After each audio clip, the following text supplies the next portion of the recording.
ओम नमो भगवते वासुदेवाय। आप सभी का आपके अपने YouTube चैनल पर हार्दिक स्वागत है। आज हम सुनेंगे एकादशी पारण के समय द्वादशी में सुने जाने वाली तुलसी माता की कथा। आइए सुनते हैं। प्राचीन काल में राक्षसों का राजा दंभ हुआ करता था, जो कि एक महान विष्णु भक्त थे। कई वर्षों तक संतान न होने के कारण राजा दंभ ने शुक्राचार्य को अपना गुरु बनाया। उनसे श्री कृष्ण का मंत्र प्राप्त किया। इस मंत्र को प्राप्त करने के बाद उन्होंने पुष्कर सरोवर में तपस्या की। भगवान विष्णु उनकी तपस्या से प्रसन्न हुए, उन्हें संतान प्राप्ति का वरदान दे दिया। भगवान विष्णु के वरदान से राजा दंभ के यहाँ एक पुत्र ने जन्म लिया। इस पुत्र का नाम शंखचूड़ था। बड़े होकर शंखचूड़ ने ब्रह्मा को प्रसन्न करने के लिए पुष्कर में तपस्या की। शंखचूड़ की तपस्या से प्रसन्न होकर ब्रह्मा जी ने शंखचूड़ को वरदान मांगने को कहा। तब उसने वरदान मांगा कि वह हमेशा अमर रहे, कोई भी देवता उसे मार न सके। ब्रह्मा जी ने उन्हें यह वरदान दिया और कहा कि वह बद्री वन और धर्मध्वज की बेटी तुलसी से विवाह करे, जो इस समय तपस्या कर रही है। शंखचूड़ ने ब्रह्मा जी के अनुसार तुलसी से विवाह किया और सुखपूर्वक रहने लगे। शंखचूड़ ने अपने बल से देवताओं, राक्षसों, असुरों, गंधर्वों, यमदूतों, नागों, मनुष्यों और तीनों लोकों से सभी प्राणियों पर विजय प्राप्त की। शंखचूड़ भगवान कृष्ण का अनन्य भक्त था। उसके अत्याचार से परेशान सभी देवता ब्रह्मा जी के पास गए। ब्रह्मा जी को शंखचूड़ के अत्याचार का हाल बताया तथा ब्रह्मा जी उन्हें भगवान विष्णु के पास ले गए। भगवान विष्णु ने कहा कि शंखचूड़ की मृत्यु भगवान शिव के त्रिशूल से ही संभव है, इसीलिए तुम भगवान शिव के पास जाओ। भगवान शिव ने चित्ररथ नाम के गण को अपना दूत बनाकर शंखचूड़ के पास भेजा। चित्ररथ ने शंखचूड़ को समझाया कि चित्ररथ देवताओं का राज्य उनको लौटा दें, लेकिन शंखचूड़ ने इनकार कर दिया और कहा कि महादेव से लड़ना चाहता हूँ। जब भगवान शिव को इस बारे में पता चला तो उन्होंने अपनी सेना के साथ युद्ध करने के लिए प्रस्थान किया। इस तरह देवताओं और राक्षसों के बीच एक भयंकर युद्ध हुआ, लेकिन ब्रह्मा जी के वरदान के कारण देवता शंखचूड़ को हरा नहीं पाए। जैसे ही भगवान शिव ने शंखचूड़ को मारने के लिए अपना त्रिशूल उठाया, जब आकाशवाणी हुई कि जब तक शंखचूड़ के हाथ में भगवान श्री हरि का कवच है तब तक उसको मारना असंभव है। आकाशवाणी सुनकर भगवान विष्णु एक बूढ़े ब्राह्मण का रूप धारण कर शंखचूड़ के पास गए और उन्हें श्री हरि कवच का दान करने को कहा। शंखचूड़ ने बिना किसी हिचकिचाहट से उस कवच को दान कर दिया। इसके बाद भगवान विष्णु ने शंखचूड़ का रूप धारण किया और तुलसी के पास गए। शंखचूड़ के रूप में भगवान विष्णु तुलसी के महल के द्वार पर गए और अपनी जीत की सूचना दी। यह सुनकर तुलसी बहुत खुश हुई। अपने पति रूप में आए भगवान की पूजा की। ऐसा करने से तुलसी का साथ टूट गया। भगवान शिव ने युद्ध में अपने त्रिशूल से शंखचूड़ को मार डाला। तब तुलसी को पता चला कि वे उनके पति नहीं हैं, बल्कि वे भगवान विष्णु हैं। गुस्से में आकर तुलसी माता ने कहा कि तुमने मेरे धर्म को धोखा देकर मेरे पति को मार डाला, इसलिए मैं आपको श्राप देती हूँ कि आप पाषाण काल तक पृथ्वी पर ही रहो। तब भगवान विष्णु ने कहा कि हे देवी, आपके लंबे समय तक भारतवर्ष में रहकर मेरे लिए तपस्या की है। आपका यह शरीर एक नदी में तब्दील हो जाएगा और गंडकी नामक नदी के रूप में प्रसिद्ध होगा। फूलों में सबसे अच्छा तुलसी का पेड़ बन जाओगी, हमेशा मेरे साथ रहोगी। मैं आपके शाप को सच करने के लिए एक पत्थर शालिग्राम के रूप में पृथ्वी पर रहूँगा। मैं नदी के किनारे पर रहूँगा। उसी दिन से देव प्रबोधिनी एकादशी के दिन भगवान शालिग्राम और तुलसी का विवाह संपन्न करके मांगलिक कार्य शुरू किए जाते हैं। हिंदू धार्मिक मान्यता के अनुसार इस दिन तुलसी शालिग्राम विवाह करने के अपार सफलता की प्राप्ति होती है। प्राचीन काल में जालंधर नाम के एक दानव ने चारों ओर बड़ी उथल पुथल मचा रखी थी। जालंधर बहुत बहादुर और पराक्रमी था। उनकी वीरता का रहस्य उनकी पत्नी वृंदा का पुण्य धर्म था। उसी के प्रभाव में वह विजयी होता रहा। जालंधर के अत्याचारों से परेशान होकर देवता भगवान विष्णु के पास गए, उनसे सुरक्षा की गुहार लगाने लगे। देवताओं की प्रार्थना सुनकर भगवान विष्णु ने वृंदा की धर्मपरायणता को भंग करने का फैसला किया।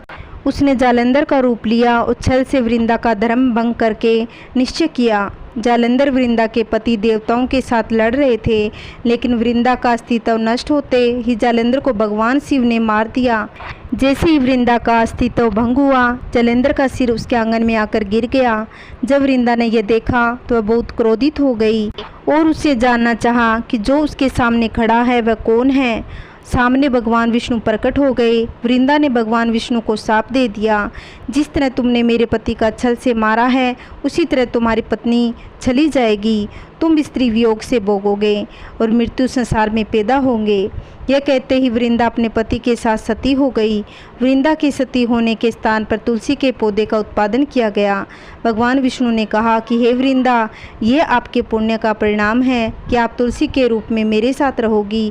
जो व्यक्ति मेरा विवाह आपके साथ कराएगा वह मेरे परम धाम का अधिकारी होगा। तभी से तुलसी दल के बिना शालिग्राम या विष्णु जी की पूजा करना अधूरा माना जाता है। एक गांव में एक बूढ़ा ब्राह्मण रहता था। वह बहुत पूजा पाठ किया करता था। वह और उसकी पत्नी एक कुटिया बनाकर एक नदी के किनारे रहते थे। वह दोनों बहुत पूजा पाठ करते, भगवान विष्णु की माला जपते थे। एक दिन वह ब्राह्मण नदी के किनारे स्नान कर रहा था। तभी 5 वर्ष की कन्या आई। उसके पीछे वह बोली, बाबा बाबा। बोलती जाए उसने पीछे मुड़कर देखा तो वहाँ पर कोई नहीं था। तो वह बहुत डर गया। वह बोला कि कोई भूत प्रेत है तो नहीं आना, कोई देवी देवता हो तो आ जाना। इतने में वह आ गई और बोली, बाबा मैं आपके घर आऊँगी, बाबा मैं भी आपके साथ चलूँगी। बाबा लड़की का हाथ पकड़ कर ले गया। तो ब्राह्मणी बोली, यह कन्या कौन है? तो वह बोली कि माँ मैं आपकी बेटी हूँ। ऐसा कहकर वह वहीं रहने लगी। धीरे धीरे वह बड़ी होने लगी तो उन दोनों ने उसका नाम तुलसी रख दिया। उसे बहुत प्यार से कहते, बहुत सेवा पूजा करते। उन्होंने उनका नाम तुलसी रखा। तुलसी माँ धीरे धीरे बड़ी हो गई तो उनको विवाह की चिंता हुई। तब एक दिन ब्राह्मणी ब्राह्मण से बोली कि इसके लिए वर ढूंढ लाओ। तो तुलसी माँ बोली कि मेरे लिए ढूंढने की कोई आवश्यकता नहीं है, मुझे तो स्वयं भगवान श्री कृष्ण विवाह करने आएंगे। एकादशी के दिन तुलसी का विवाह शालिग्राम जी के साथ हो गया और वह बैकुंठ लोक को चले गए। तो वह ब्राह्मण ब्राह्मणी दोनों रोने लगे। तो तुलसी माँ बोली कि आप रोना मत, मैं आप जब भी याद करोगे मैं आ जाऊंगी। आपके आंगन में एक तुलसी का पौधा लगाओ, उसकी पूजा अर्चना करो और जल दो और दीपक जलाओ। बोलिए तुलसी माता की जय। एक परिवार में ननंद भाभी रहती थी। ननंद अभी कुंवारी थी। वह तुलसी की बड़ी सेवा करती थी, पर भाभी को यह सब फूटी आँख नहीं भुसवाता था। कभी कभी तो वह गुस्से में कहती, जब तेरा विवाह होगा तो तुलसी ही खाने को दूंगी, तब तुलसी ही दहेज में दूंगी। यथा समय जब ननंद की शादी हुई तो उसकी भाभी ने बरातियों के सामने तुलसी का गमला फोड़कर रख दिया। भगवान की कृपा से वह गमला स्वादिष्ट व्यंजनों में बदल गया। गहनों के बदले भाभी ने ननंद को तुलसी की मंजरी पहना दी और वह सोने के आभूषणों में बदल गई। वस्त्रों के स्थान पर तुलसी का जनेऊ रख दिया तो वह रेशमी वस्त्रों में बदल गया। ससुराल में उसके दहेज आदि के बारे में बहुत बड़ाई होने लगी। इस पर भाभी को बड़ा आश्चर्य हुआ और तुलसी जी की पूजा का महत्व उसकी समझ में आ गया। भाभी की एक लड़की थी। वह अपनी लड़की से कहती कि तू भी तुलसी की सेवा किया कर, तुझे भी बुआ की तरह फल मिलेगा। पर लड़की का मन तुलसी की सेवा में नहीं लगता था। लड़की के विवाह का समय आया तो भाभी ने सोचा, जैसा व्यवहार मैंने अपनी ननंद के साथ किया उसी से इतनी इज्जत मिली है, क्यों न मैं अपनी लड़की के साथ भी वैसा ही व्यवहार करूं। उसने तुलसी का गमला फोड़कर बरातियों के सामने रख दिया, परंतु इस बार मिट्टी मिट्टी ही रही। मंजरी व पत्ते भी अपने पूर्ण रूप से ही रहे तथा जनेऊ जनेऊ ही रहा। सभी बराती भाभी की बुराई करने लगे। ससुराल में सभी लड़की की बुराई कर रहे थे। भाभी नंद को कभी घर नहीं बुलाती थी। भाई ने सोचा मैं भी बहन को मिल आऊं। उसने अपनी इच्छा पत्नी को बताई तथा सौगात ले जाने के लिए कुछ मांगा। भाभी ने थैले में ज्वार भरकर कहा, और तो कुछ नहीं है, यही ले जाओ। वह दुखी मन से चल दिया। भला बहन के घर कोई ज्वार लेके जाता है। बहन के नगर के समीप पहुंचकर एक गौशाला में गाय के सामने ज्वार का थैला उलट दिया। तब गोपालक ने कहा, ए भाई, सोना मोती गाय के आगे क्यों डाल रहे हो? भाई ने उसको सारी बात बता दी तथा सोने मोती लेकर प्रसन्न मन से बहन के घर चला गया। बहन और ससुराल वाले बहुत खुश हो गए। बहन ने अपने भाई को सारी बात कही और भाभी को तुलसी की पूजा करने के लिए भी कहा। भाई घर गया और अपनी पत्नी को सारी बात कह दी और उसने भी तुलसी की पूजा नियम से करनी शुरू कर दी और वे भी धन धान्य से घर भर गया। बोलिए तुलसी माता की जय। अगर आपको मेरी कहानी अच्छी लगती हो तो लाइक करना, वीडियो को शेयर करना। अगर आप चैनल पे नए हो तो प्लीज़ चैनल को सब्सक्राइब करना, जिससे आने वाली वीडियो की नोटिफिकेशन आप तक पहुंच सके। जय श्री कृष्णा, राधे राधे।